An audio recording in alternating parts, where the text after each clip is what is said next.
সততে বিৰোধীয়ে অভিযোগ কৰে যে জয়ন্ত মল্ল বৰুৱাৰ কথা আৰু কামৰ মিল নাই। আৰু নলবাৰীৰ মানুহে আকৌ কয় যে নলবাৰীত যথেষ্ট কাম হৈছে, নলবাৰীৰ চেহেৰা পৰিৱৰ্তন হৈ গৈছে। চাওঁ আহকচোন নলবাৰীত কি কাম হৈছে, কি হোৱা নাই।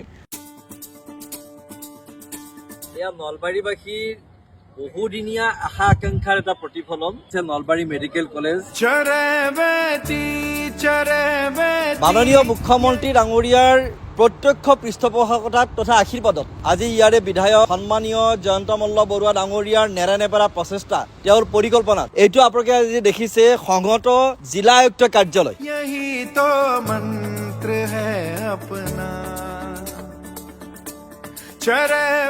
কথা আৰু কামৰ সামঞ্জস্য কিমান আপুনি নলবাৰী নাহিলে উপলব্ধি কৰিব নোৱাৰে। এইখন চাওক এখন বৃহৎ ষ্টেডিয়াম। আপুনি অনুমান কৰিব পাৰেনে যে গুৱাহাটীৰ বাহিৰত এনেকুৱা এখন ষ্টেডিয়াম নলবাৰীৰ দৰে এখন জিলাত এনেকুৱা বৃহৎ। আজি মেডিকেল কলেজখনৰ পিছত ইঞ্জিনিয়াৰিং কলেজ,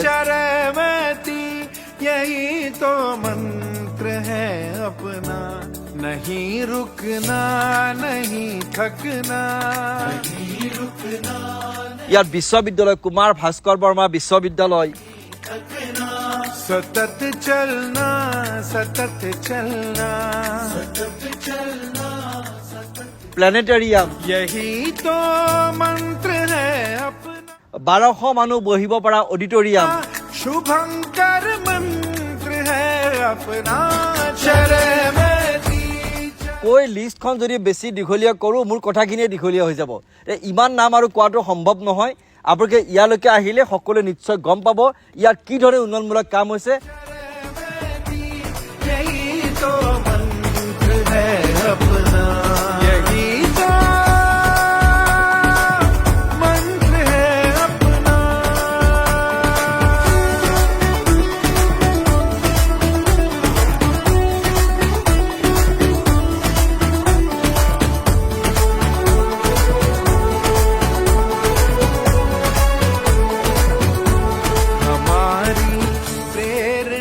भास्कर है जिनका रथ सतत चलता।